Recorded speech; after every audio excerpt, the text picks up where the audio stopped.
किसान भाइयों, कृषि दर्शन में एक बार फिर से आपका बहुत बहुत स्वागत है। किसान भाइयों, आज कार्यक्रम में आपको बताएंगे कि इस सप्ताह आपको कौन कौन से कृषि कार्य करने हैं और किन चीज़ों का विशेष ध्यान रखना है। किसान भाइयों, कार्यक्रम में हमारा आज का विषय है बीटी कपास में फसल प्रबंधन। बीटी कपास क्या है और इसकी खेती आप कैसे कर सकते हैं और अच्छी पैदावार प्राप्त कर सकते हैं और फलस्वरूप अच्छा मुनाफा प्राप्त कर सकते हैं और अपनी आर्थिक स्थिति को सुदृढ़ बना सकते हैं, अपने जीवन स्तर को बेहतर बना सकते हैं। और इस पर विस्तृत और अहम जानकारी के लिए आज हमारे साथ स्टूडियो में उपस्थित है विशेषज्ञ के तौर पर doctor Subodh Bishnoi, associate professor, रारी दुर्गापुरा, जयपुर। डॉक्टर साहब, आपका हमारी तरफ से और हमारे किसान साथियों की तरफ से कृषि दर्शन के मंच पर बहुत बहुत स्वागत है, बहुत बहुत अभिनंदन है। धन्यवाद। राम राम, सत श्री अकाल सबको, नमस्कार।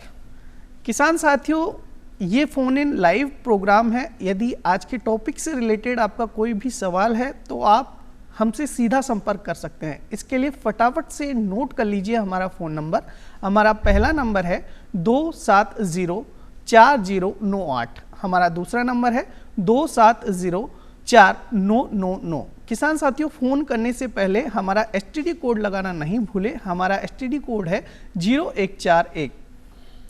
डॉक्टर साहब, जिस तरह से आज बीटी कपास को लेकर हम चर्चा करने वाले हैं, बीटी कपास एक ऐसा कपास होता है जिसमें आनुवांशिक इंजीनियरिंग के द्वारा एक जीवाणु के जीन को डाला जाता है जो एक विष उत्पन्न करता है और पौधों में लगने वाले कीटों को मारता है। यदि हम कुछ विस्तृत जानकारी की बात करें तो हमारे किसान साथियों को क्या विस्तृत जानकारी प्रदान करेंगे इसके बारे में? देखिए, बहुत अच्छी जानकारी आपने पूछी। सबसे पहले आपने जब से अभी चलाया था ना टैगलाइन, नरमा नीचे लिखा हुआ था बीटी कपास। सो मैं आपको थोड़ा सा समझा दूं किसान भाइयों के लिए भी विशेष रूप से। इसको सफ़ेद सोना भी बोला जाता है कपास को। और बहुत हजारों साल पहले, सबसे पहले मिस्र में इसकी खेती करनी शुरू हुई थी कुछ हजार साल पहले। उसके बाद भारत में आया, आसपास के और देशों में फैला। तो अब अपने यहाँ पे दो प्रकार की कपास उगाई जाती है। एक तो होता है गोसिपियम हिरसिटम, जिसको हम नरमा बोलते हैं जी, और उसी से ही आगे बीटी बनाई जाती है। और दूसरा होता है गोसिपियम आर्बोरियम, जिसको हम देसी कपास बोलते हैं जी। वो ज़्यादा अपनी नेटिव है। ये नरमा या जिसकी बीटी बात कर रहे हैं, ये हमारा बाहर से, इसीलिए इसको अमेरिकन कपास भी बोला जाता है। ये बाहर से लाया गया, इम्पोर्टेड है। इसीलिए एक आप देखेंगे आगे जब हम बात करेंगे तो सबसे ज़्यादा बीमारियां हैं या जो वो सबसे ज़्यादा इसी में लगती है, अमेरिकन कपास, क्योंकि ये बाहर से लाया गया है। सो अब बात रही बीटी क्या है, मैं आपको वो भी थोड़ा सा समझा देता हूँ। बीटी बैसिलस थेरियोजेनेसिस, ये एक तरह से जीन है जो डाला गया नीचे जमीन से लेके और पौधे के अंदर डाला गया, नरमे के अंदर, ताकि जब इसमें जनरली आप देखेंगे कुछ साल पहले जब हम बात करते हैं 90s की, जब अपना चल रहा था, उस टाइम बहुत सारे ये जो गुलाबी सुंडी वगैरह का प्रकोप बहुत हुआ करता था नरमे के अंदर। तो उससे बहुत पैदावार की लॉस होती है। मतलब कई बार तो ऐसा होता था कि किसान को कुछ किलो में ही, जो क्विंटल में होना चाहिए था, वो कुछ किलो में ही पैदावार ले पाते थे। तो इसके लिए ये बीटी जीन आया। 1993 में अमेरिका में इसके ऊपर रिसर्च शुरू की गई और 95 के अंदर उन्होंने इसकी अधिसूचना ला के इसकी पैदावार शुरू की। इसके बाद चाइना में इसको अपनाया गया 97 में। भारत में 2002 के आसपास हमने भारत में मॉन्सेंटो और जो अपने महिको है जी, जो भारतीय कंपनी थी, महाराष्ट्र हाइब्रिड कॉर्पोरेशन, उन्होंने यहाँ भारत में खेती करनी शुरू की। तो ये भारत में तब उसके बाद कुछ रिसर्च के बाद इसको गवर्नमेंट ऑफ इंडिया ने इसकी परमिशन दी और इसकी पैदावार शुरू हुई। तो अभी जो हम बात करें इस टाइम, तो हम वर्ल्ड में बीटी कॉटन उगाने में नंबर 1 है। जैसे 2011 के हम पुराने डेटा के हिसाब से चले तो 2011 के आसपास 10.6 मिलियन हेक्टेयर में बीटी कपास इंडिया में उगाई जाती थी। उसके बाद दूसरे नंबर पे अमेरिका में था 4 million hectare, 4 million hectare, then China था। सो हम बीटी कपास के प्रोडक्शन में भी हम वर्ल्ड में नंबर 1 है जी।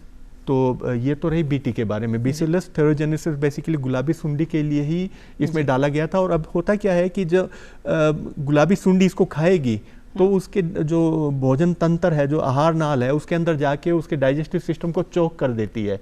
इसलिए बिना किसी ऊपर से कीड़े मकोड़ों के छिड़काव के ये उसको मार देता है। इसीलिए ये जीन उसमें इंट्रोड्यूस, इसको जैसे हम बोलते हैं जेनेटिकली मॉडिफाइड क्रॉप थी जो पहली भारत में परमिशन की गई थी जी। डॉक्टर साहब, जिस तरह से आप बीमारियों की बात कर रहे हैं बीटी कपास में, हम देखते हैं अक्सर बीटी कपास में सफ़ेद मक्खी की समस्या होती है, थ्रिप्स माइट की बात कर लें, जड़ सड़न की बात कर लें, ऐसे कई प्रकार के कीट और रोग बीटी कपास में पाए जाते हैं। तो हम किस तरह से हमारे किसान साथी इन रोगों से बच सकते हैं? कुल मिलाकर बात करें तो कीट रोग प्रबंधन बीटी कपास में हमारे किसान साथी कैसे कर सकते हैं? जी, ये देखिए बहुत समसामयिक पर्सन्स है अभी इस टाइम। यदि हम बात करें तो मैं किसान साथियों से एक छोटी सी मैं अपील भी करना चाहूँगा। जैसे हम अभी इस टाइम लगभग हमने मई में 1 मई से लेकर 20 मई जो सबसे उपयुक्त समय माना जाता है, तो लगभग 1.5-2 महीने की हमारी फसल हो गई है जी। किसान साथियों मैं एक चाहूँगा कि पहली स्प्रे निमिसिडिन, नीम का तेल जो होता है उसकी स्प्रे करें। इसके लिए करना कुछ नहीं है, इतना कोई विशेष। नीम का तेल मैं चाहता हूँ कि किसान भाई, क्योंकि हर गांव में हर किसान के पास नीम उगता है जी। तो एक करना ये है उनको कि एक 100 लीटर का ड्रम हो जी, उसके अंदर लगभग 25 से 30 किलो के आसपास नीम के पत्ते, निम्बोली वगैरह वो डाल ले। आक और धतूरा मिल जाए तो बहुत अच्छा है, 5-5 किलो वो डाल दे। देखिए, जब आप नरमा कपास की बिजाई करते हैं तो उसके साथ के साथ ड्रम में ये चीज़ें भी डाल दें और इनको ढक के रखना है उस ड्रम को। और इसमें आप हर चौथे 5वें दिन लकड़ी से उसको हिला दे। अपने आप फर्मेंटेशन से ये 1 महीने के बाद आपका निमिसिडिन आपका घर में भी तैयार हो जाएगा। तो मैं चाहता हूँ कि किसान भाई क्या करते हैं, एक जो सबसे बड़ी गलती वो करते हैं कि सीधे मतलब केमिकल स्प्रे पे आ जाते हैं या रसायनों पे आ जाते हैं। तो उससे पहले वो इस नीम के तेल का छिड़काव करें, जैसे 5 ml प्रति लीटर या 5 से 8 ml भी कर सकते हैं, क्योंकि इसका कोई ज़्यादा नुकसान नहीं है, ये फ़ायदा ही करेगा। ये पत्तों में कड़वापन लाता है जिससे इसके ऊपर वो मच्छर वगैरह बैठते नहीं हैं। तो ये बहुत अच्छी, मैं तो कहता हूँ कि आपको जैसे 1-1.5 महीने के बाद जो ही आपको लगे खेत के अंदर सफ़ेद मच्छर आ रहा है तो पहले स्प्रे कर दें और 15 दिन के बाद आप इसकी दोबारा रिपीट भी कर दें इसी को। तो ये तो हुआ केमिकल स्प्रे की बात। अब सबसे बड़ी जो प्रॉब्लम्स आ रही है, अब जैसे अभी आप बात कर रहे थे, तो सफ़ेद मक्खी इसका सबसे बड़ा प्रकोप है जी। अब एक्चुअली क्या है, कपास के अंदर जो एक बहुत बड़ी प्रॉब्लम है पत्ता मरोड़ बीमारी जिसको बोलते हैं, लीफ कर्ल वायरस। वायरस क्या होता है कि आगे से आगे फैलने के लिए वेक्टर चाहिए, कोई ले जाने वाला। तो उसके ले जाने के लिए सबसे ज़्यादा मतलब जो वेक्टर का काम करता है, ले जाने का काम करता है, वो सफ़ेद मच्छर है। और इसको कंट्रोल, या इसको सफ़ेद मक्खी भी बोलते हैं, वाइट फ्लाई भी बोलते हैं, तो इसको कंट्रोल कर लो। उससे पहले मैं आपको बताऊं कि लीफ कर्ल में होता क्या है। एक्चुअली क्या होता है कि जब रस चूसक कीड़े, जनरली आप देखेंगे तो पत्ते की नीचे की तरफ वो ज़्यादा बैठते हैं, क्योंकि वहाँ से वेन्स का वो शकिंग करते हैं, आसान होता है उसमें वहाँ से रस चूसना। तो ये मेन वेन पे जब चूसेंगे तो वो फूल जाती है, और वो वैन फुली हुई होगी, उसके अंदर से कई बार क्या होता है कि अपवर्ड सम टाइम उसका अपवर्ड मूवमेंट हो जाता है, पत्ता ऐसे कर्व हो जाएगा, ऊपर की तरफ हो जाएगा। कई बार आप थोड़ा बहुत कम चांसेज है वो नीचे की तरफ भी मुड़ जाए, पर जनरली ऊपर की तरफ होता है। और जो मैन वेन जिससे वो जुड़ा हुआ होता है पत्ता, वहाँ कई बार एक छोटा पत्ता भी निकल जाता है, जो जिसको इनेसेंस बोलते हैं। मतलब ये इसके लक्षण से है कि उसमें लीफ कर्ल वायरस आ रहा है। अब लीफ कर्ल वायरस पे स्प्रे वगैरह कब करनी है, मैं थोड़ा इसके बारे में भी मैं बता देता हूँ कि किसान कब इस पे स्प्रे करे लीफ कर्ल वायरस आ रहा हो। तो लीफ कर्ल वायरस, जैसे मैंने बताया आपको कि सफ़ेद मक्खी इसको ही लेके जाती है। तो लीफ कर्ल वायरस जब आ रहा हो तो इसके लिए हमें जैसे पहले 2 स्प्रे तो हमने निमिसिडिन की कर दी, तो इसलिए लगभग 2 महीने निकल गए। उसके बाद हमें डिफरेंट टाइप के केमिकल्स की स्प्रे करनी होती है। जैसे मैं आपको उसमें कुछ नाम बता देता हूँ। इमिडाक्लोरपिड है 200 ml, इसका 0.3 ml प्रति लीटर के हिसाब से स्प्रे करनी चाहिए। देन थायोमेथोक्साम का 0.5 ग्राम प्रति लीटर के हिसाब से हैं। एसिटामप्रिड का 0.4 ग्राम प्रति लीटर के हिसाब से हैं। थायोक्लोरोप्रिड 1 ml प्रति लीटर के हिसाब से हैं। तो ये कुछ केमिकल्स हैं जिससे आप सफ़ेद मच्छर को कंट्रोल कर सकते हैं, वो जो कि वेक्टर लीफ कर्ल वायरस को ले जाने का काम करता है। अब प्रॉब्लम इसमें यह है कि ये सफ़ेद मच्छर इतना जल्दी मल्टीप्लाई होता है, बहुत जल्दी ये प्रजनन करके, और जब बादल छाए हुए हों आकाश में और हल्की नमी, जब क्योंकि इस टाइम आप देख रहे हैं कि बरसात का सीज़न आ रहा है, नमी ज़्यादा है, तो इस टाइम वो बहुत तेज़ी से फैलता है। तो किसान साथी जाएँ और खेत में ध्यान रखें। अब इसके लिए स्प्रे का मैं प्रॉपर टाइम और बता देता हूँ कि जैसे आप मध्य में ऊपर वाला और नीचे वाले 3 पत्ते देखें, 10 या 10 से ज़्यादा इस पर यदि वो दिख रही हो तो वो ETL लेवल बोलते हैं, इकोनॉमिक थ्रेशोल्ड लेवल है, उस टाइम आपको स्प्रे कर देनी चाहिए किसान साथियों, जिस तरह से डॉक्टर साहब ने अभी कुछ रसायनों के बारे में बताया, कुछ जैविक उपायों के बारे में बताया, तो आप इनका उपयोग करते हुए अपनी बीटी कपास की फसल को संरक्षित रख सकते हैं। डॉक्टर साहब, हम बात करें सिंचाई प्रबंधन की, किसी भी फसल की पैदावार में एक महत्वपूर्ण पहलू होता है सिंचाई प्रबंधन। तो बीटी कपास के संदर्भ में हम बात करें तो हमारे किसान भाई कैसे और कब सिंचाई कर सकते हैं? कुल मिलाकर बात करें सिंचाई प्रबंधन की, तो वो कैसे कर सकते हैं? देखिए, बहुत सही सवाल है, क्योंकि प्रॉब्लम क्या है, अपने राजस्थान के वातावरण में पानी की वैसे भी कमी है। हमें पानी, और देखिए ये नरमा ऐसे क्योंकि लंबे ड्यूरेशन का फसल है, इसमें ज़्यादा पानी की भी आवश्यकता होती है। पर मैं किसान साथियों से एक निवेदन करता हूँ कि पहला पानी बिजाई के जितना आप लंबा खींचते हैं उतना अच्छा रहता है। इससे क्या होता है कि जड़ों का विकास बहुत अच्छा होता है पौधे के, और इससे वो आगे लंबे समय तक उसके सर्वाइव करने में और उसमें बहुत उसका योगदान रहता है। तो पहला पानी कोशिश कीजिए 1 महीना या इससे जितना आप आगे खींच सकते हैं उतना खींचें। उसके बाद पानी की फिर तो जैसे जनरली हम देखते हैं इसका अलग अलग शेड्यूल है, उसके हिसाब से पानी दे सकते हैं। अब मान लीजिए पहला पानी या उसके बाद में भी यदि कहीं पानी की ऐसी आवश्यकता हो कि किसान फसल को पानी चाहिए पर पानी उपलब्ध नहीं है, इस अवस्था में क्या करें? तो एक सिलिसिक अम्ल, इसका 5 ग्राम 100 लीटर पानी में, सिलिसिक अम्ल, किसान भाई ध्यान से सुन ले, सिलिसिक अम्ल 5 ग्राम प्रति लीटर पानी के हिसाब से यदि आप स्प्रे करेंगे तो इससे हमें कुछ समय के लिए पौधे में जो जलीय तनाव होता है उससे वो नियंत्रित करता है। सिलिसिक अम्ल ये क्या करता है कि जो रंध्र होते हैं पत्तियों से जिससे पानी भाप बन के उड़ता है उसको ये कंट्रोल करता है, जिससे उसका थोड़ा जो वाटर पोटेंशियल है उसको मैनेज करता है। तो सिलिसिक अम्ल की स्प्रे करके आप कर सकते हैं। जी चलिए डॉक्टर साहब, बात करें पैदावार की, हम भी ये चाहते हैं कि हमारे किसान भाइयों को ज़्यादा से ज़्यादा मुनाफा हो, ज़्यादा से ज़्यादा पैदावार मिले, और हमारे किसान साथियों को भी हमेशा यही आशा रहती है कि फसल की ज़्यादा पैदावार मिले। बीटी कपास के बारे में हम आज बात कर रहे हैं, तो हमारे किसान साथी बीटी कपास की अधिक से अधिक पैदावार लेने के लिए क्या कर सकते हैं, किन उपायों को अपना सकते हैं? जी, पहले मैं आ जाता हूँ खाद और उर्वरक जो हमें कवर करना चाहिए था पहले, क्योंकि पहले पानी की जैसे हम बात कर रहे हैं, पानी के साथ ही खाद का प्रबंधन एक बहुत बड़ा विषय है। और बहुत ये देखा गया है कि किसान काफ़ी वेस्ट चली जाती है, और अभी तो क्योंकि उपलब्धता की भी बहुत इशू आ रहा है, तो इसलिए किसान भाई इसको जितना अच्छी तरह से मैनेज करे। और जैसे अभी आपके प्रोग्राम के बीच मध्य में एडवर्टाइजमेंट में दिया भी गया था कि किस तरह से कम प्रबंधन किया जाए ताकि अधिक से अधिक पैदावार, कम खर्च में अधिक पैदावार ले।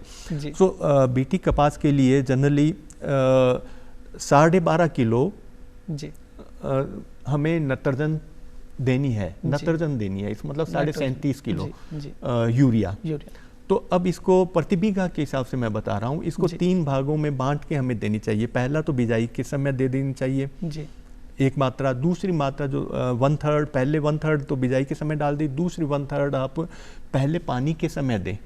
और तीसरी जो मात्रा बची हुई है जब पुष्पन आ रहे हो, फूल आ रहे हो, उस टाइम इसकी हमें स्प्रे करनी चाहिए। एक चक्कर तो ये है। दूसरा, आप यदि एक अलग तरह से इसको बांटे तो इसको आप 4 भागों में भी बांट सकते हैं। पहला 1/4 आप पहले बिजाई से पहले, 1/4 भाग आप पहले सिंचाई में, दूसरा जब फूल आने लगे 1/4, और चौथी जो मात्रा बची हुई है वो जब टिंडे बनने शुरू हो उस टाइम हमें इसको देना चाहिए। तो ये तो रही बात नत्रजन की। अब और बहुत सारे पोषक तत्व हैं जिनको पौधे की आवश्यकता होती है। कपास में अच्छी पैदावार के लिए हमें अन्य पोषक तत्वों की भी आवश्यकता होती है। तो हमें 10 किलोग्राम फास्फोरस की भी आवश्यकता होती है। और फास्फोरस बहुत सारे काम पौधे में करता है, जैसे इसमें सबसे मुख्य काम इसका होता है जड़ें बढ़ाने का। तो जनरली क्या करते हैं कि इसकी बिजाई से पहले कर देते हैं। अभी एक बात जो देखी गई है, किसान भाई जो बहुत बड़ी जो गलती करते हैं वो ये है कि कई बार आपने देखा होगा खेत में खड़ी फसल में छींटा मारते हैं, जबकि डीएपी का कभी छींटा नहीं मार, क्योंकि जनरली हम डीएपी से या एसएसपी से फास्फोरस देते हैं, तो कभी छींटा नहीं मारना चाहिए। मैं इसके पे बाद में आऊँगा। सबसे पहले मैं ये बता देता हूँ कि 10 किलो या जो हम फास्फोरस दे रहे हैं उसके लिए एसएसपी से भी दी जा सकती है। 62.5 किलो एसएसपी दें। अब मैं तो रिकमेंड करूंगा किसान साथियों को कि फास्फोरस आप एसएसपी से ही दें, वो इसलिए दें कि इसमें SSP सिंगल सुपर फास्फेट में 16% फास्फोरस होता है जी। इसमें लगभग 21% कैल्शियम होता है और 11% सल्फर होता है जी। सल्फर एक बहुत ही आवश्यक पोषक तत्व है कपास के लिए, और पर्टिकुलरली जो तेल वाली फसल है जैसे मूंगफली हुई, सरसों हुई, कपास हुई, इनके लिए सल्फर देना बहुत ज़रूरी है। तो किसान साथी यदि SSP अच्छी अवेलेबल हो तो आपको 62.5 किलो प्रति बीघा के हिसाब से पहले छिड़काव कर दे। और यदि मान लो पहले अब क्योंकि अब तो बिजाई कर चुके हैं, अब नहीं की हो तो जैसे हल से बिजाई करे, जितना जड़ों के नज़दीक जाएगी। मैंने पहले भी कहा छींटा नहीं मारना है, छिड़काव क्यों नहीं करना है, क्योंकि फास्फोरस जमीन में न घूमने वाला पोषक तत्व है। मान लीजिए आपने छींटा मारा, ऊपर पड़ा है तो वहीं रहेगा, जड़ें क्योंकि हमेशा नीचे जा रही है, वो इसको लेने के लिए ऊपर नहीं आएगी। सो जितना जड़ों के नज़दीक रखेंगे फास्फोरस का, उतना ही ज़्यादा वो अवशोषण कर पाएगी। तो जड़ों के नज़दीक रहना चाहिए। हो सके तो बिजाई से पहले डाल दो, नहीं डाला है तो अभी भी दे सकते हैं जी। तो ये तो इन दोनों के बारे में बात हुआ। अब यदि मान लीजिए ये भी नहीं किया है तो अब सल्फर कैसे दें? जिंक सल्फेट से हम दे सकते हैं। जिंक सल्फेट पहले डालना चाहिए था। पहले जैसे हम बात करते हैं जिंक सल्फेट मोनोहाइड्रेट जिसमें 33% जिंक होती है, वो आपको लगभग 15.25 किलो के हिसाब से प्रति बीघा देना चाहिए था मोनोहाइड्रेट। और यदि हेप्टाहाइड्रेट है जो 21% जिसमें जिंक होती है, वो 24 किलोग्राम आपने प्रति हेक्टर के लिए देना चाहिए था, पर वो नहीं दिया है तो कोई बात नहीं। अब आपको अब क्या करना है? अब आपको 5% के हिसाब से इसकी घोल की स्प्रे करनी है।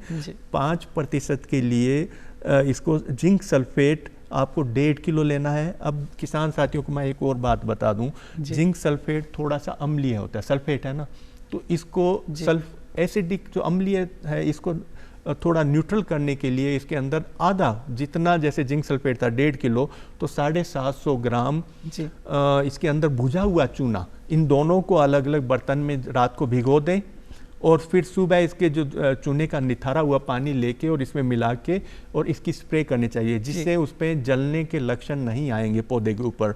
अदरवाइज आपने देखा होगा कपास का चौड़ा पत्ता होता है और यदि आप सीधी स्प्रे करेंगे तो इसमें जलने के लक्षण भी दिखाई दे सकते हैं। तो भुजा हुआ चूना मिलाना बहुत ज़रूरी है किसान साथियों। तो ये तो रहा जिंक सल्फेट का। एक अभी जैसे आप पहली स्प्रे कर रहे हैं तो इसमें आप डॉक्टर साहब थोड़ा हम चाहते हैं कि आप किसान भाइयों को संक्षिप्त में अधिक जानकारी प्रदान करें, क्योंकि कार्यक्रम की अपनी समय सीमा है। लास्ट में जाते जाते आज की चर्चा का क्या सारांश हमारे किसान साथियों तक पहुंचाना चाहेंगे? अच्छा, मैं थोड़ा सा इसमें 2 मिनट और लूँगा। मैं आपको बता देता हूँ, कुछ पादप वर्धी नियंत्रक भी हैं, उनका भी अभी आपको काम में लेने से अच्छी पैदावार हो सकती है। किसान साथी एक जनरली कॉन्सेप्ट ये बना हुआ है कि जितनी अच्छी हाइट होती है, हम मानते हैं कि बहुत अच्छे नरमा कपास खड़ा हुआ है, जबकि ये गलत कॉन्सेप्ट है। हमें जो पौधे ने जो ऊर्जा बनाई है उससे हमें पैदावार ज़्यादा लेनी है, हाइट हमें नहीं लेनी है। हाइट लेने से क्या होगा कि जो ऊर्जा पौधे ने बनाई है उसको वो हाइट में खर्च कर देगा। तो पैदावार लेने के लिए इसमें हमें साइकोसिल्स होता है या मैलिक हाइड्राजाइड है, साइकोसिल्स 8.5 या इथरल है, इथरल 8.5 ml मिलीलीटर प्रति 10 लीटर के हिसाब से आप स्प्रे करने से 90 दिन के बाद ये स्प्रे करनी चाहिए, यानी 3 महीने के बाद इसकी स्प्रे कर दें, जिससे हाइट चेक हो जाएगी। अदरवाइज हाइट ज़्यादा बढ़ेगी तो आपकी पैदावार कम होगी। इसी प्रकार से यदि आप इसमें साइकोसिल्स की स्प्रे करते हैं तो इसकी भी लगभग 1 ग्राम प्रति 10 लीटर के हिसाब से इसकी स्प्रे करनी चाहिए। और मैलिक हाइड्राजाइड आधा ग्राम प्रति 10 लीटर के हिसाब से आप इसकी स्प्रे करते हैं तो आप अधिक पैदावार प्राप्त कर सकते हैं।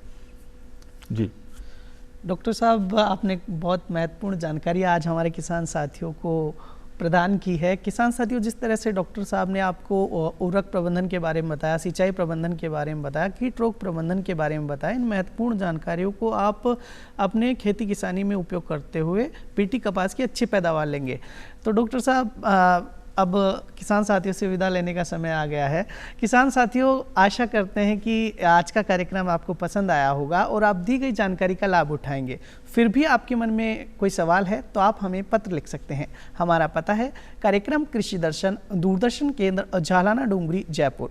आप हमें ईमेल भी कर सकते हैं। हमारा ईमेल एड्रेस है krishidarshanjaipur@gmail.com। डॉक्टर साहब, आज आप कृषि दर्शन के मंच पर पधारे, इसके लिए हमारी तरफ से और हमारे किसान साथियों की तरफ से आपका बहुत बहुत धन्यवाद। धन्यवाद। राम राम। और किसान साथियों, आपका भी बहुत बहुत धन्यवाद।